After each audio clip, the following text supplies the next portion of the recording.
நம்ம குடும்ப உறவுகளை இழந்ததுனால சொல்ல முடியாத வேதனையிலும் வலியிலும் இவ்வளோ நாளாக இருந்தோம். அப்படிப்பட்ட அந்த சூழல்ல நம்ம சொந்தங்களின் மனம் பற்றி இருக்க வேண்டியது நம்மளுடைய கடமை. அதனால தான் அவங்களோட சேர்ந்து அமைதி காத்து வந்தோம். ஆனால் இப்படி அமைதி காத்து வந்த நேரத்தில் நம்மளை பற்றி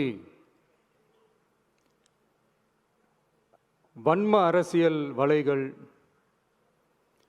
அர்த்தமற்ற அவதூறுகள்னு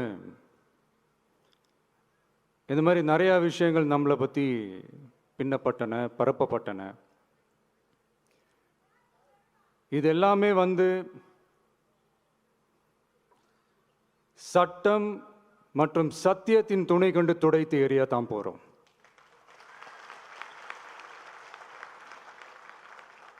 பட் அதுக்கு முன்னாடி